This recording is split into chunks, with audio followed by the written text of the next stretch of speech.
I feel like there is an incredible power in storytelling and that the media can be used to help pull people along and to engage them long enough to get them to have a deeper understanding of the situation and to care deeply about changing it.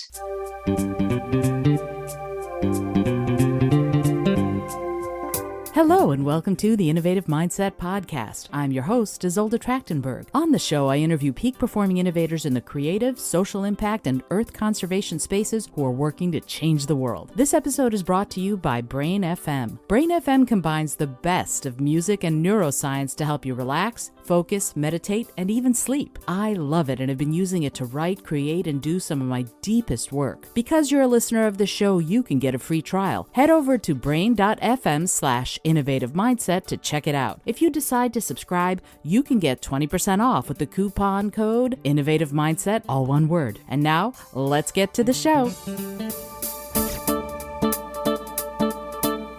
Hey there, and welcome to the Innovative Mindset Podcast. My name is Isolde Trachtenberg. I'm your host, and I'm thrilled that you're here.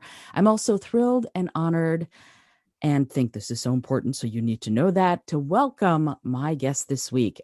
Aria McKenna is an actress, writer, and producer turned climate advocate. Catnip to me, as you know.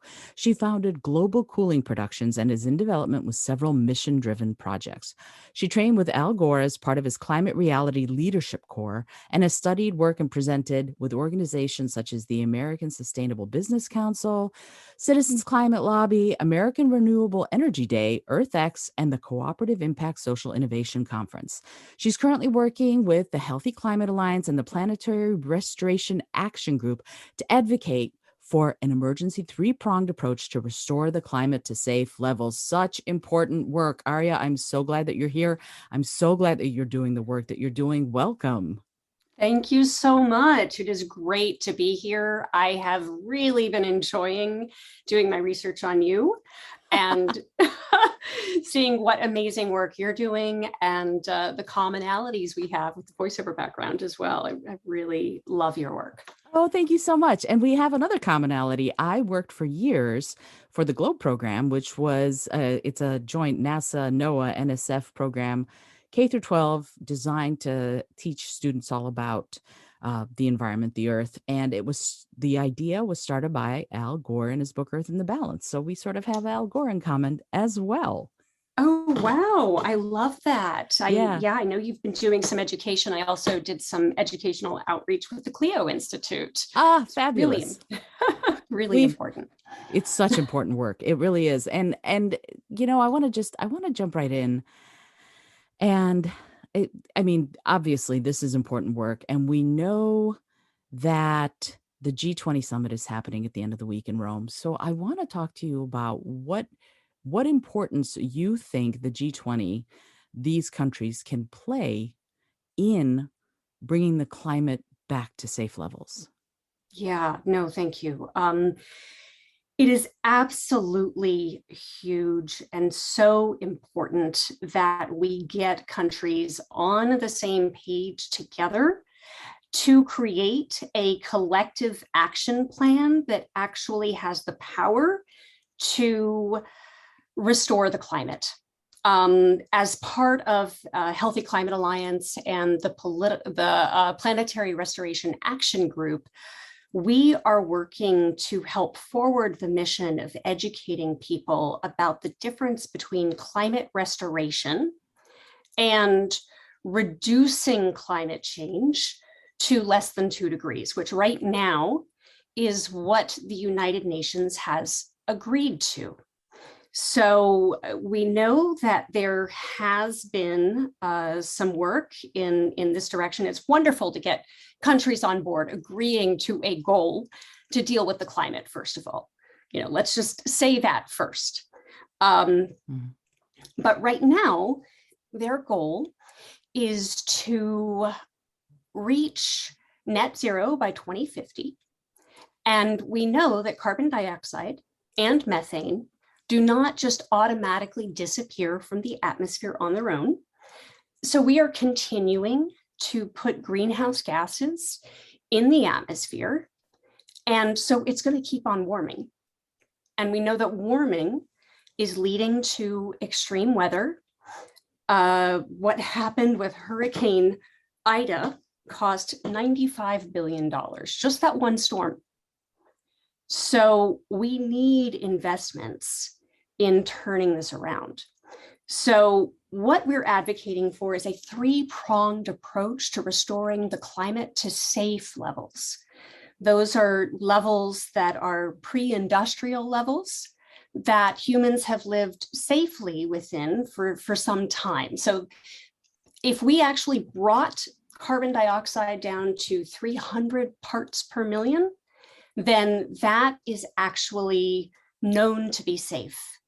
Right now we've got 350 has been a goal where we know that if you go beyond 350, it's not safe. So we actually have the power not only to reduce our carbon footprints and to reduce the amount of methane we put in the atmosphere, but we actually have the power to draw those greenhouse gases down. And as we draw them down, we help reduce warming. So those are two major steps that need to happen to move us toward climate restoration. And then the Planetary Restoration Action Group has introduced a third step, which is the emergency mitigation that we need to do in response to how quickly the Arctic is melting.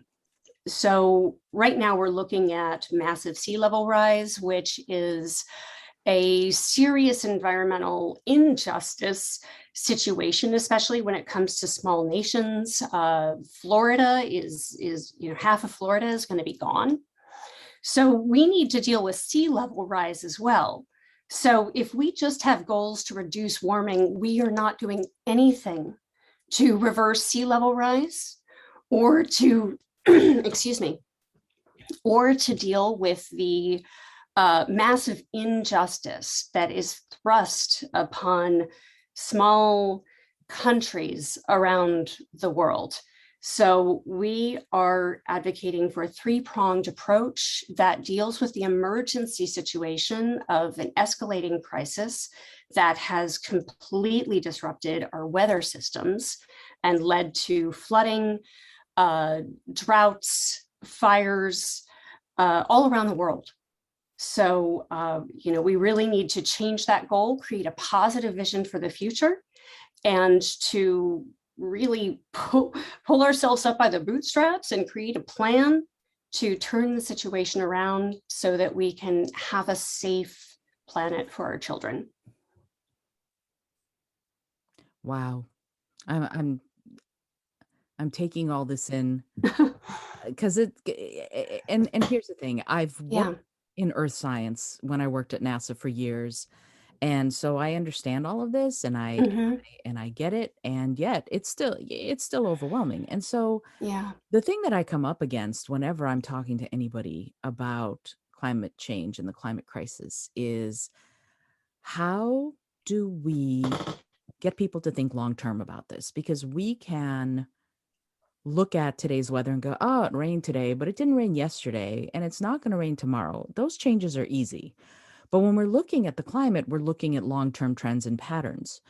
And how do we come up with, and what are your thoughts on this? How do we come up with innovative ways to get people to understand the causality there, that the climate changing is what's causing some of these extreme weather events and wildfires and all of these other catastrophes that you mentioned just a minute ago? How do we get that causality to connect in people's minds? I think that's an excellent question. And I have so many different things that pop into my mind in response to that.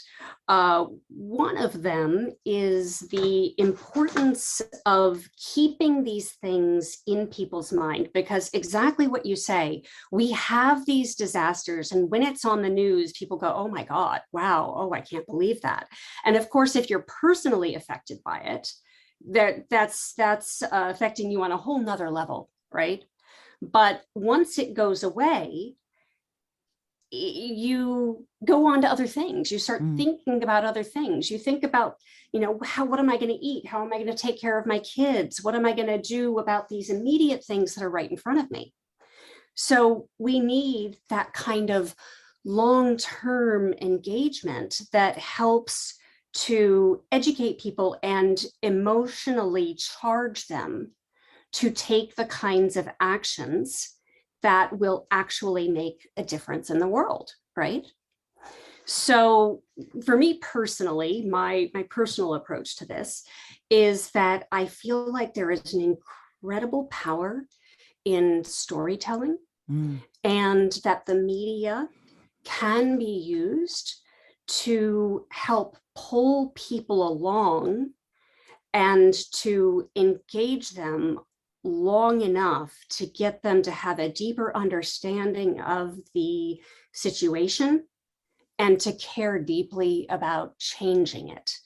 So, I've got some projects that I'm working on. I'm not going to go into full detail, but I do want to say that I think that when we tell stories, people care about people, and they care about their children, and so many people care about the planet that we live on, right?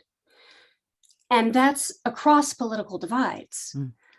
But unfortunately, the issue of climate has absolutely been politicized. There's been a lot of misinformation propagated by the fossil fuel industry and other industries that gain to profit, right? So we're fighting a lot when it comes to focusing on climate. Some people are going to hop aboard, they're going to get the connections, and they're going to take action in response to those connections. But there are other people who might not get the connection ever, honestly. It might take them a lot longer. And the good news is that I think there are multiple ways in, because the same things that are affecting the climate are also affecting our drinking water. They're affecting the air that we breathe. They're creating childhood cancer. They are affecting people's breathing, asthma, emphysema. There are so many direct causalities and environmental injustices tied to the fossil fuel industry that I do think that when we educate people about these issues as well, we end up getting double benefit. So I think that one of the things that's difficult with us when it comes to the news cycle is you talk about how many people are affected. When it's a statistic and when it's an overwhelming statistic, we shy away from it. It feels overwhelming. There's nothing we can do about it. But if you tell a story about one person and how they're affected, and people care about that person, and they can make connections to their own lives and how they're being affected, that I think has more power when it comes to energizing people and inspiring people to make personal changes. Does that make sense?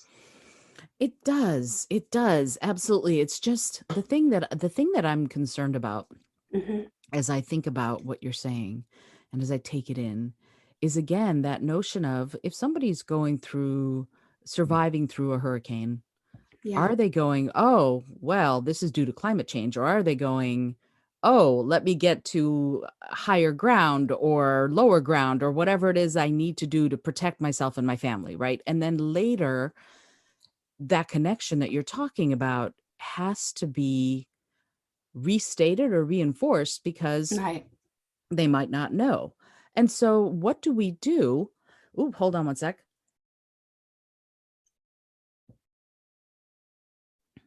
I had to cough there for a second. Didn't want to cough. Oh.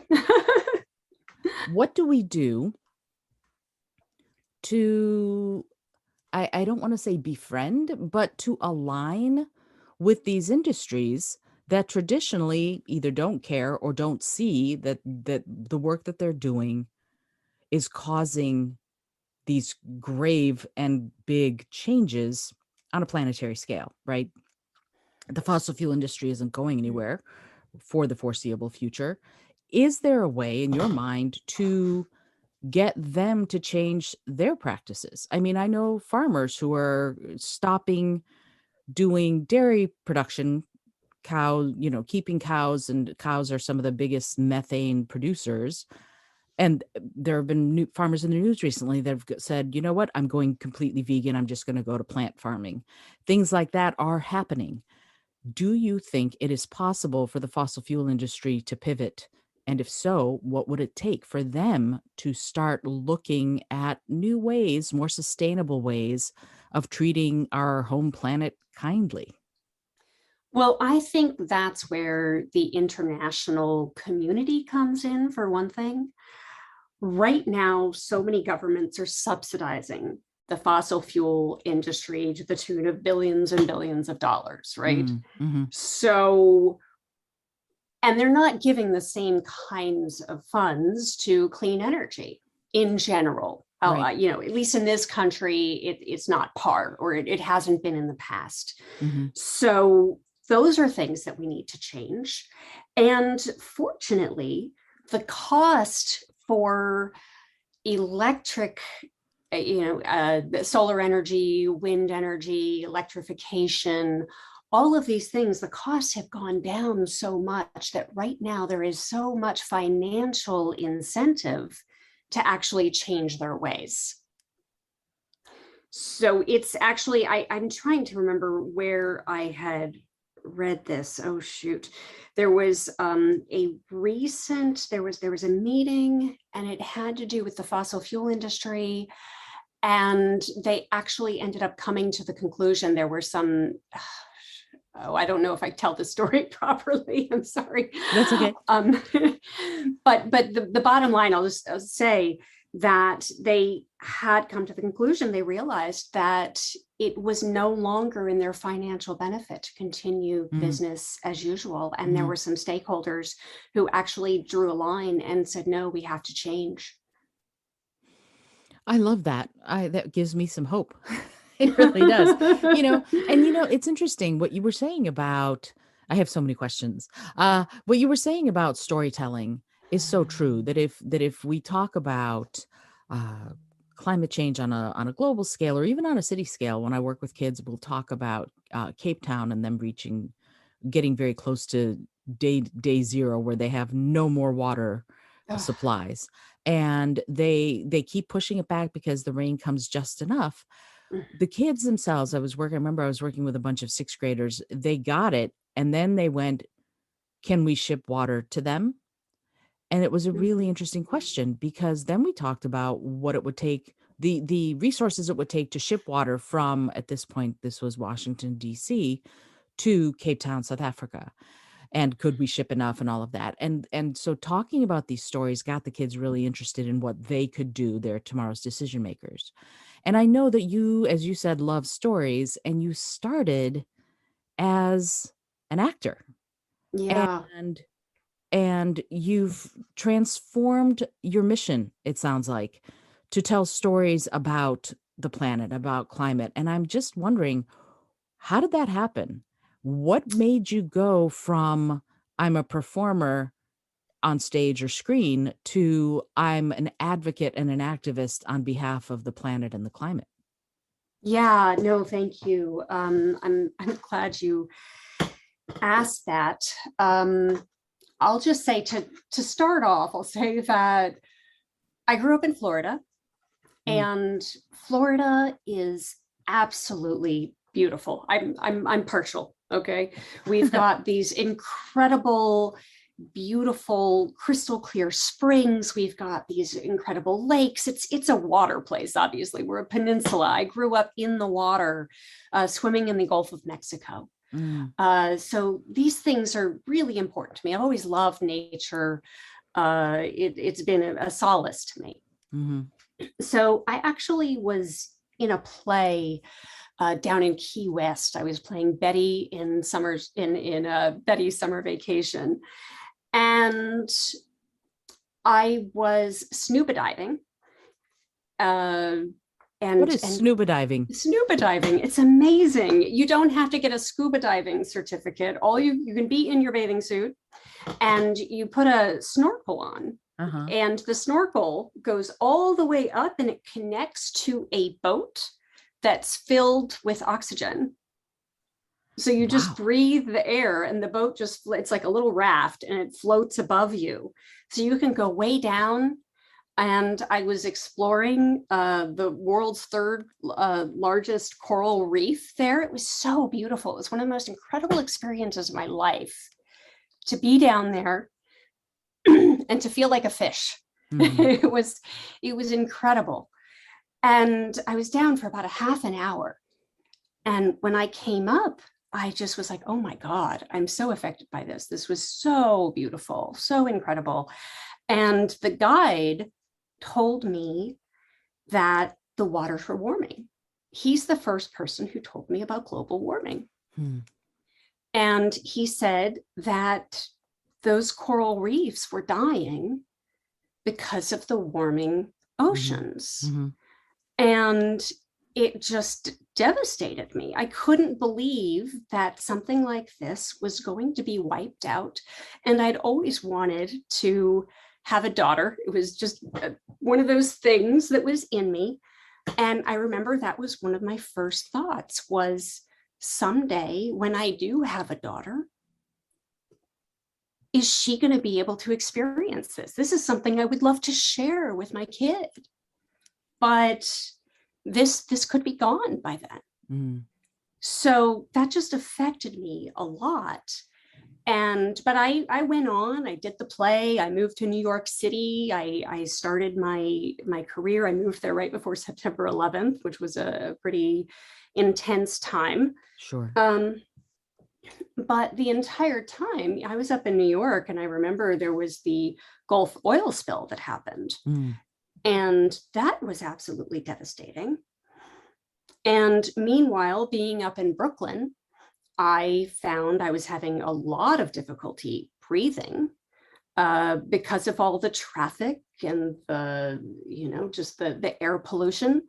And there was an oil spill up in the Queens area, and I was living in Williamsburg, Brooklyn. And every time I went over to the water, I struggled to breathe just because of that. So I had health repercussions. And I also simultaneously was seeing the Gulf of Mexico be absolutely devastated and destroyed. And that was my childhood playground, Sure. So just seeing so much, my health being robbed by the fossil fuel industry, the devastation in the Gulf, knowing, seeing sea turtles that I knew were being devastated by the horrible oil spill. So just the passion kept building in me. And, after I moved to New York, I also had my daughter Phoenix was born after I moved to New York. So of course, as a mom, your sense of responsibility for the world that they're living in just becomes so much greater. So it was a struggle back and forth for some time. And I was getting work in TV, and I just started feeling like, what is the impact of the work that I'm doing? This is not having the impact that I want to have. I felt like I was being cast in things that just perpetuated fear in people and that didn't really have lasting redeeming value. And that what was most important to me was to have a safe planet for my daughter into the future. And I felt like I just needed to stop standing on the sideline, and I needed to get involved, and I needed to figure out what it was that I could do. And so in that process, that's when I had this epiphany, and I was like, you know what if I created a TV series that dug into these issues, that focused on the issues that matter to me, and give me that opportunity to create work that I could really be proud of. And so, but I didn't know nearly as much as I know now then. And so that started a process of, okay, I've got to research, I've got to learn a lot in order to be able to create this series. And the series that I was working on is very much focused on what could that beautiful future world look like if we could turn this around. And so I had to do research into what would it take in order to transform this horrible trajectory that we're on right now and turn it into a much more positive trajectory. So that's when I started, I trained with Al Gore, I did the Climate Reality Leadership Corps, and that just led to all kinds of other things. And I think one of the things that has been really inspiring and taught me a lot is working with the American Renewable Energy Day. It's like a week-long summit. I went there, I had been invited to be on a panel, and there are so many people there doing incredible work, people who really need to be supported as well. And that's really where I learned what it would actually take technologically, scientifically, all of that. And then, of course, we've got the cultural and the society aspects as well in order to support the types of leadership decisions that we need, and the industrial decisions that we need. So I've learned a lot in the process. So that's basically where that started. Wow. Those kinds of epiphanies, obviously it changed the trajectory of your life, and it's changed how you're working in the world, which I think is incredible and amazing, and I love. And I keep coming back to this. How do we do it? You're a storyteller. What role do you see art, storytelling, music playing in opening minds, changing minds? I'm not sure exactly what the right way of asking that question is, but I mean, music makes me cry on a regular basis. It can also inspire me. How can music do it? How can storytelling do it? How can art do it? How can we use them to inspire people to look at the earth and the climate in a different way than they otherwise might? I think the important part of it is that they help us to reconnect with our humanity. Mm-hmm.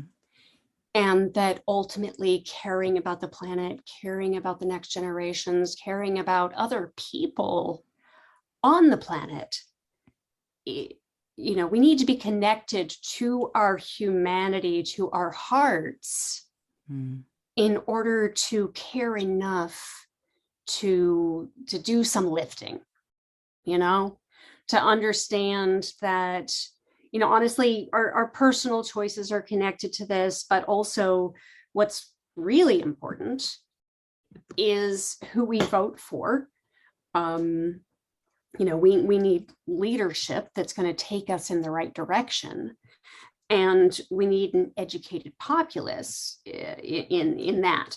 So, my part of it when it comes to storytelling, I'll just talk about, without going into too many details, I'll say that I have a character in one of the main stories that I'm really looking for, that I started working on back then, that I'm in development process with. That character, first of all, is a conservative. So that is, a party that, unfortunately, there are some people within the Conservative Party who have been spreading a lot of climate denial. And so she starts the story off as being really uncertain. She doesn't know what to believe and what to think, but she's an intelligent, compassionate human being. And so as that character gets educated, that also educates the public. And I'm hoping that we've created a character that a lot of people are going to be able to identify with as well and care about. I think when people can see themselves in somebody else, then that helps open their heart up to another way of thinking and having some compassion, getting over their prejudgments. And so I feel like that's really important to me in the storytelling as well, is to create characters that both sides can identify with, and not to paint people of the conservative party, for instance, in a bad light, to understand that we're all human beings and that we all have our strengths, we all have our weaknesses, and we all have room to grow. You know, we have opportunities for redemption. And so that's one way in that I really personally identify with, and that I'm really looking forward to getting out there and being able to move to fruition, where I can have some deeper, more public conversations about the details of the story that I've been building. But I do think that also on a personal level, the more individuals start having those conversations about their own experiences, the way they're affected by the climate crisis, the way they're affected by pollution, et cetera, and the things that they are personally doing in order to turn this around, hopefully that also will help give people that impetus and help bring people together in a time where people are unfortunately incredibly divided. Yeah, absolutely. There is this incredible division among people who believe one way, people who believe another way, but the sort of looking at it, it's funny, coming back to Al Gore, an inconvenient truth. Looking at the objective truth, we can look at the numbers and say things have been happening. They've been happening, especially in the last 50 years. Looking at the global mean temperature change since 1870 to today, is the numbers tell a very stark story. And yet, if you say to me that the UN or the G20, whoever it is, said, "Oh, we're going to be okay with a 2-degree rise in temperatures. We're looking at it for that." Then how? Because if I'm somebody who doesn't know, 2 degrees doesn't seem a lot, but it is, right? It changed, so much changes even with that 2 degrees. So how do we get that notion across, that any change going up is going to make a lot of difference, not only to us, but to the plants and the animals and all of the ecosystems on the planet? That is an excellent question. I really appreciate that. I think that, well, for one thing, let's be clear, it's not 2 degrees Fahrenheit, it's 2 degrees Celsius, which is a bigger number. But also, unfortunately, there have been so many natural disasters that we've been seeing lately. And fortunately, they are finally starting to talk about it on the news. It has taken so long to get them to this point where they're actually speaking about it in solid terms. For so long, we've had, 98% consensus on man-made global warming, and yet they've been presenting it as if it's a 50-50 concept, and we're really not sure. Let's talk to someone who thinks this and someone who thinks that, and give them equal weight in the discussion. And of course, they don't have equal weight, right? So we know that. So fortunately, some of the mainstream news narrative is finally starting to change. I really wish they had done this a long time ago. Sure. But I am hoping that does make an impact. I think that the awareness and the concern about these issues definitely is on the rise.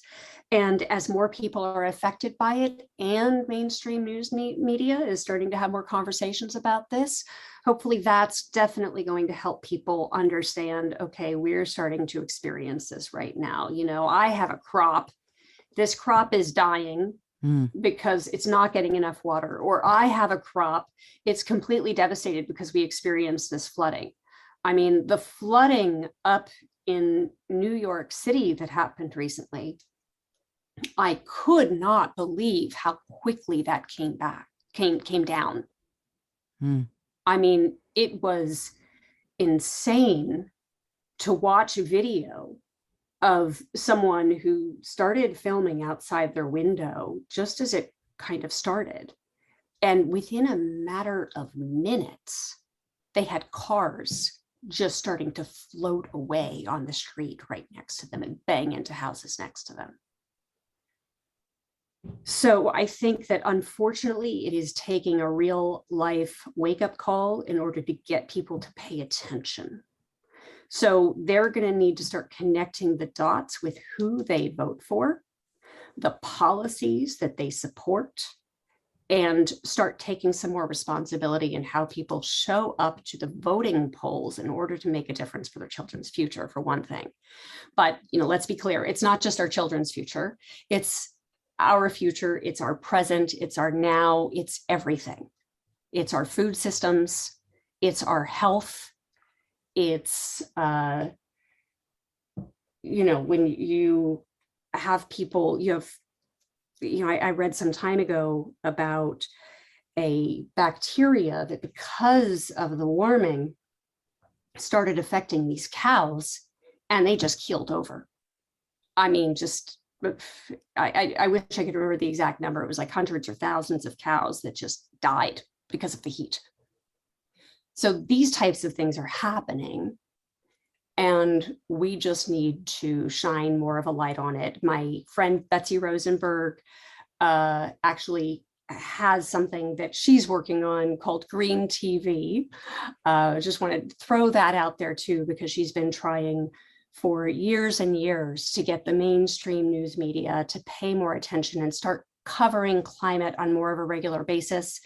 And now she's having the opportunity to have those conversations, to start shining a light on the things that are happening and on the solutions that we have at our fingertips and the people and the companies who are working to forward those solutions. So we just need to put a lot more support behind those solutions, stop funding and fueling and supporting all of the things that are contributing to the problem, start voting for politicians who are actually going to make a difference.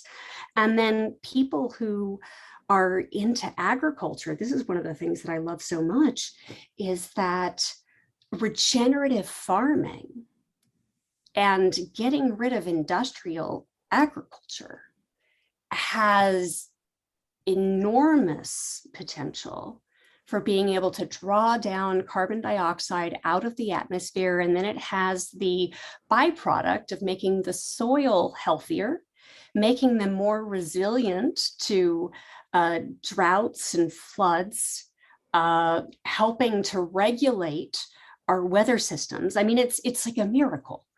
But the other thing that it does is when you're not using the industrial fertilizers, then you don't have this runoff. So what happens is with industrialized agriculture, they're using these chemicals that actually contribute to global warming just through the creation of produce even is contributing to global warming because of industrial agriculture. But if you have regenerative farming techniques, then when we are growing our produce, not only are we reducing our carbon footprint, but when it rains, we don't have as much runoff. And the runoff that occurs is not putting fertilizers into our waterways. The fertilizers that go into our waterways then go down into the oceans. The Gulf of Mexico right now has fish kills thousands of miles long because of industrial fertilizers that have made its way from agricultural systems into the waterways and created massive algae blooms that have absorbed all the oxygen and killed our wildlife, killed our fish. So that affects fishing industries, which affects the economy, which affects people's food supplies. So it's a big circle.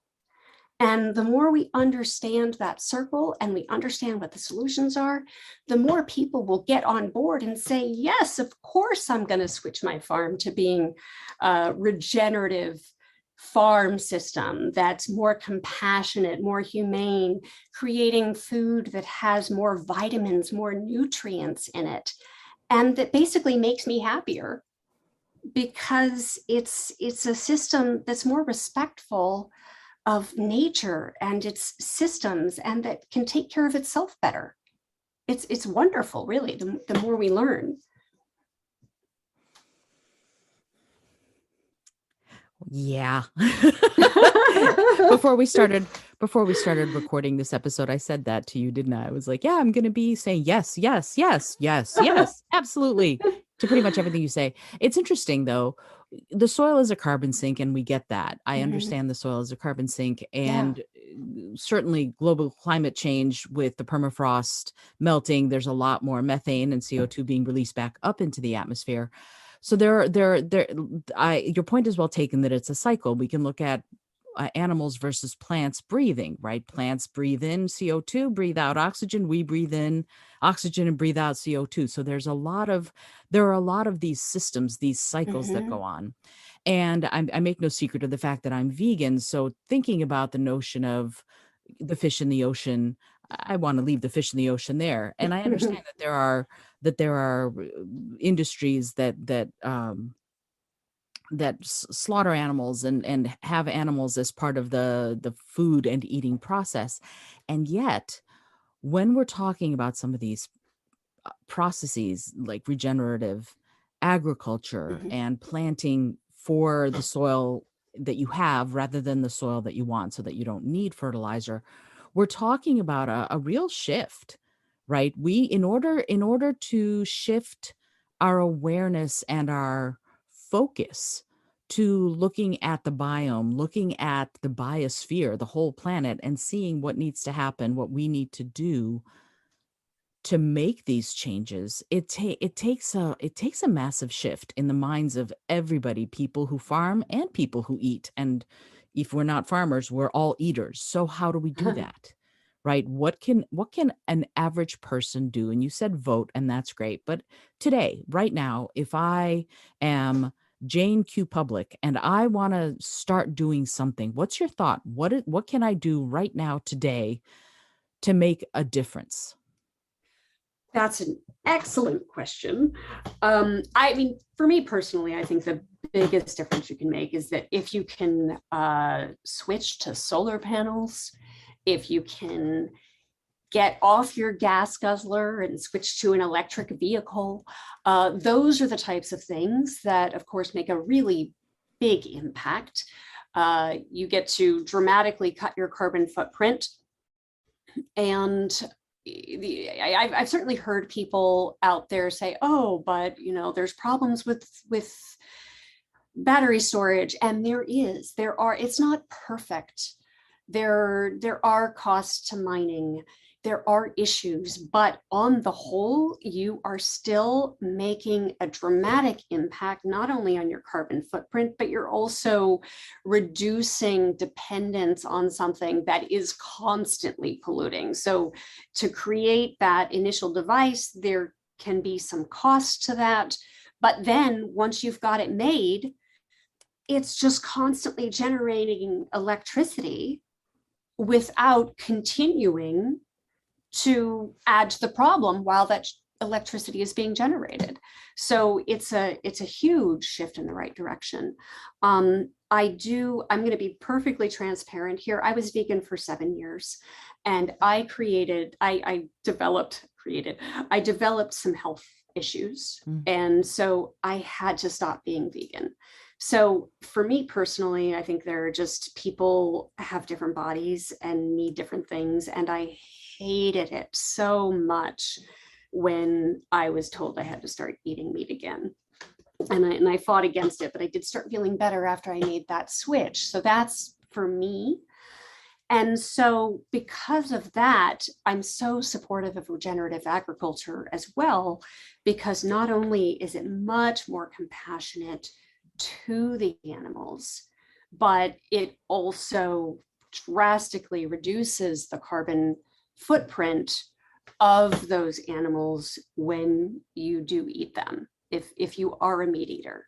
So you can reduce your consumption, and you can also be really conscious of where that food comes from, whether it's produce or whether it is animal, and how that food is treated.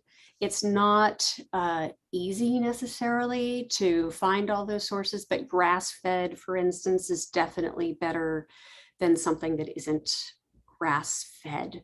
So that those are the personal choices that I've had to make. So yeah, and also, of course, recycling makes a difference. It's not being utilized at the scale that it really should be utilized at, but you definitely just want to have that consciousness, the whole reduce, reuse, recycle, that does make a difference. And I'm not sure what else to say there right now. Yeah, it is interesting, isn't it? When someone says, "Hey, what do you think?" Put you on the spot. It can be a little challenging, but at the same time, if we were to make some of these things Yeah. habits, it would change today, but it would also change in the long term. And one of the things that I advocate for is very simple. When you wash your hands, get your hands wet, turn off the faucet, don't keep the water running. Simple things Yeah. like that. I think it's every minute the water runs down the sink. It's 8 gallons of water. That's crazy to me. That Wow. I know it's crazy. We can do the same when we're brushing our teeth. We can water our plants in the evening or in the early morning before the water will evaporate because of the sunshine. There's a lot of stuff that you can do today, right now, Yeah. that The that other won't make a huge dent in your time, but will make a huge dent in saving water, for example. Definitely, definitely. It's that thing where the more you know, the more you're able to do. And there are so many different areas that are affected by this. So in general, like one of the areas that I think is really important is just being a conscious consumer, learning about the companies that you buy from.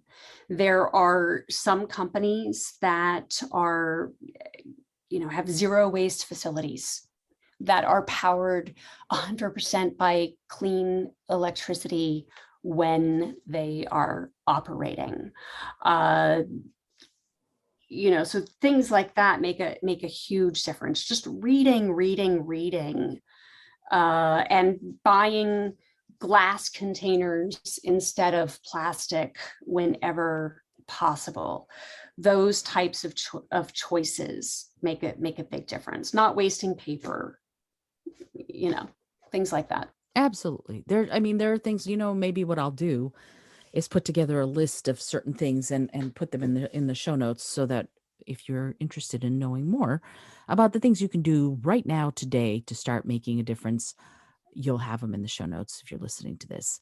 I do want to ask you something, Aria, Yes. you mentioned something that I was like, oh, this is so cool, because I don't tend to have I'm an optimist, but I don't tend to have a very positive vision for the future unless things change drastically. And you said that a positive vision of the future is something that you want to promote, that it's possible. And so I was wondering, how can that happen? How can a positive vision, because I don't know if you know who Wendy Hapgood is. She is the co-founder and director of the Wild Tomorrow Fund, and she was on the podcast a few weeks ago, and she was talking about the same thing, that we want to be looking at a positive vision for the future as a way of bringing more people into awareness about where we are with wildlife and the planet and the environment and climate. What do you think that a positive vision for the future can do to mobilize people and to sort of bring all of us out of a certain sense of apathy and hopelessness? Excellent question. Thank you. Definitely. Well, I mean, you said it at first. I mean, whenever you're feeling hopelessness, that obviously does create a sense of apathy, which disempowers you, right? And unfortunately, the environmental movement for some time, in order to make people aware of what a serious situation we're in, the environmental movement has painted some pretty dire pictures of the direction we're heading, because unfortunately that has been the direction that we're heading. So they've been perfectly honest, and they've been trying to mobilize people through fear.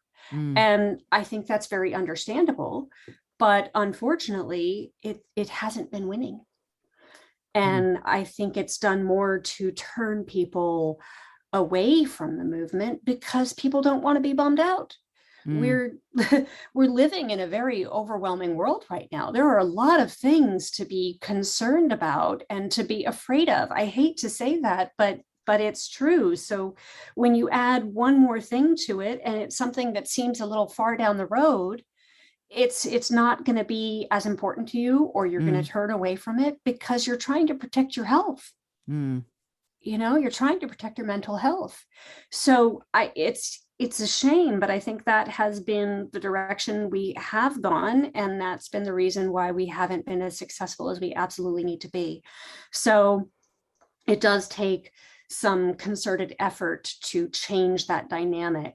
And so there are two things I'm involved with that I think are helping to move things in the right direction. And one is the work with the Healthy Climate Alliance and with the Planetary Restoration Action Group, because they are focused on changing the goal of the United Nations from let's reduce the devastating warming that we're experiencing to something that might be survivable if we're lucky, to let's actually restore the planet. Let's restore the climate. Let's create something that we can be proud of to hand down to our next generation.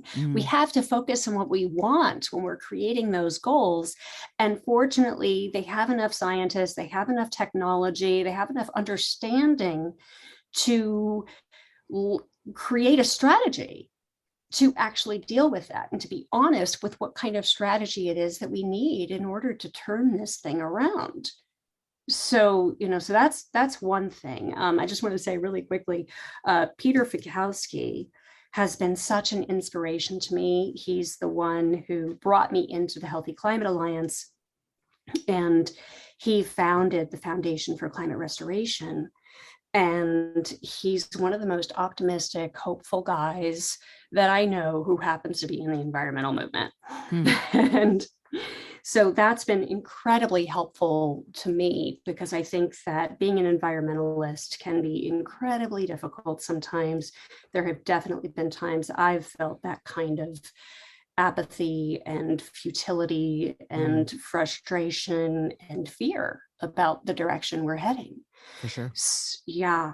So that's one thing. I just wanted to say that I think that the work that they're doing is incredibly important. It adequately understands the danger of the situation that we're in, while also creating a vision for the future by changing our goal to let's reduce damage to let's prevent, let's restore, let's regenerate, let's get our ecosystems back. Let's focus on the natural systems, the technological systems, everything it is that we can do to help turn this situation around and respect the earth and protect our environment.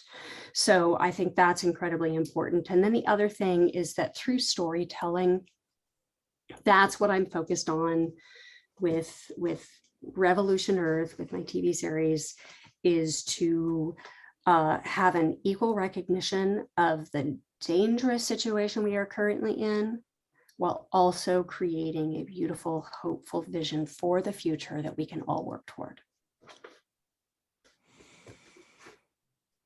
I feel like going and scene. Wow. Yes. Yes. Absolutely. That's just lovely, and I can't wait. To watch Revolution Earth when it comes out. That's going to be amazing. Thank you, Aria. I'm so grateful that you took the time to be on the show and to talk about what obviously to me is a very crucial and critically important subject, climate change and saving the planet. Let's face it. Let's, and actually, what's interesting to me is that it's not saving the planet. The planet will be fine for another 4.5 to 5 billion years. It's not the planet we're saving. The planet has gone through lots of changes. It's the plants and the animals that live on the planet, including us, that Yeah. we are working to save. And that's something that we need to keep in mind. Whenever we say save the earth, no, the earth will be fine. I'm selfish. I want the planet for me, for my cats, for the elephants, for the tigers, for the dolphins, for the birds, for the plants, for all of us. And I want it to be healthy for that, because the planet, the earth will be fine for billions more years. So it's interesting to me that we think about it in those terms, and it's important. And I'm so glad that you're doing the work to tell these stories, Aria. It's crucial, and I think it's going to be critical to our survival. So I'm grateful to you. And I wanted to, if you wouldn't mind, people learn differently, and I know all of the information about where people can find you is going to be in the show notes, but I'd love it if you would just list where people can find Aria McKenna and the incredible work that she's doing. Aw, thank you so much, Isolda. First of all, really great to be on the show. I am so happy to meet you. So impressed with the work that you are doing. That's very sweet. Thank you. And so, yeah, I would say please go to globalcoolingproductions.com. You can learn more about the production company that I am launching in order to produce these projects that I'm working on. And I would really appreciate it if you went and supported my Patreon page as well, which is going to be in the show notes. And and reach out to me on Facebook. I just all those links that will be below. Please do. I appreciate the follows. Any contributions that can be made would be greatly appreciated to help continue the work. And just thank you so much for having me on the show. And we will be putting together an open letter as well. We don't have the site up quite yet, but by the time this episode airs, there probably should be an open letter online to support that would go to members of the G20 and also various world leaders at COP26. So we really would love to get some public support for changing the international goals from let's reduce dangerous warming to let's actually restore the climate and utilize the technology and the organizations that are already out there, that are already existing, that are doing amazing work to restore the soil, restore the oceans through ocean permaculture to reduce ocean acidification and help draw down more carbon dioxide there. There's so much that can be done, that is being done by amazing people. And going there and supporting means so much to all of us and to our children. And that is that. Yes, absolutely. And this is something that you and I talked about before. I feel a little bit like I'm about to shill for you, but I'm going to do it anyway. You and I talked about this before we started recording the episode, and that is that people who do the work that you're doing on behalf of the climate, or about on behalf of wildlife, or on behalf of the plants, or whatever it is, trying to restore, trying to save, trying to nourish and nurture, a lot of people think, oh, yeah, I'm doing it for the love of the game. And other people will say, yes, you're doing it for the love of the game. Good for you. But honestly, let's be very real.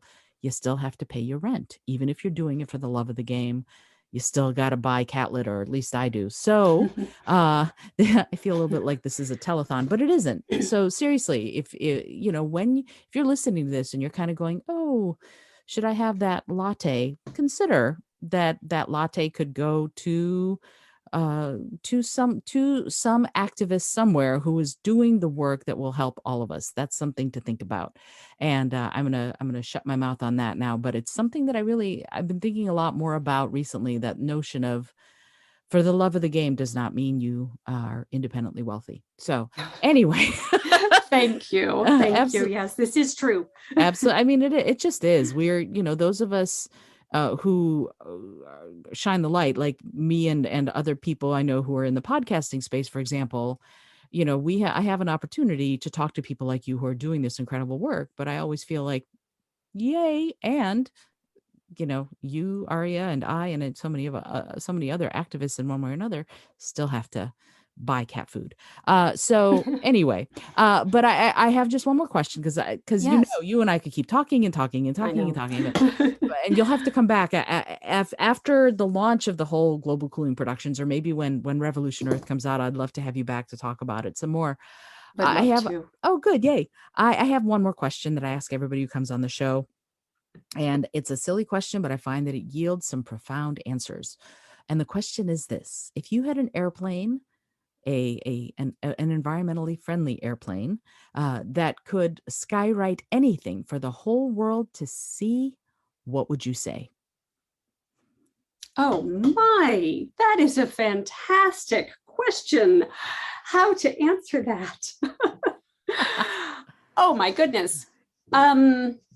Geez, an environmentally friendly airplane. First of all, that would be fantastic. I'm looking Right? forward to that. um, it's interesting. This is going to sound, I feel like this is going to really sound hokey. I love hokey. Hokey is But awesome. I feel like what connects all of this, the work that we're doing is just fueled by love. Love for self, love for others, love for the planet, the animals, the ecosystems. If there was a way to just kind of spread that and connect people more deeply to a constant sense of love and appreciation. I don't know if there are three words that I could put up there that would just make that magically happen. But love yourself and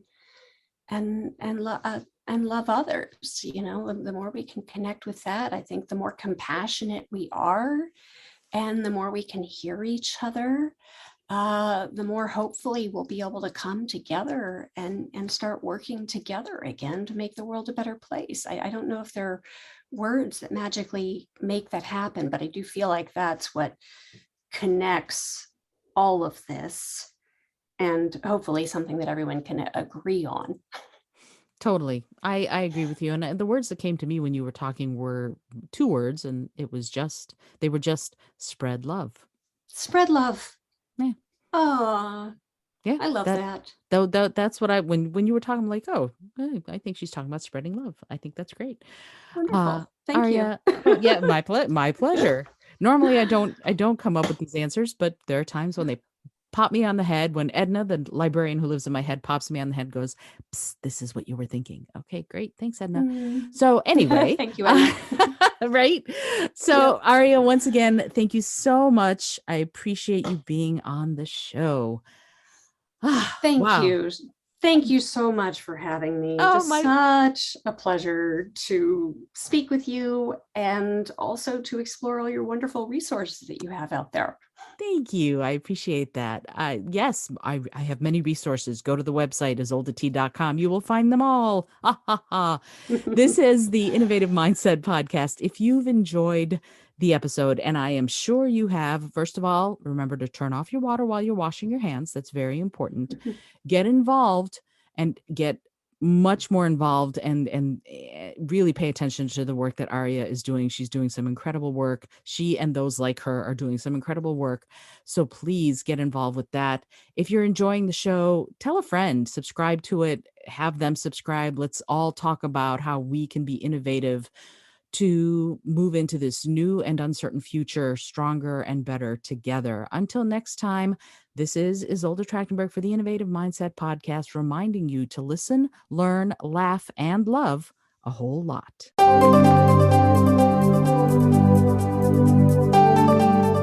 Thanks so much for joining me today. I really appreciate you being here.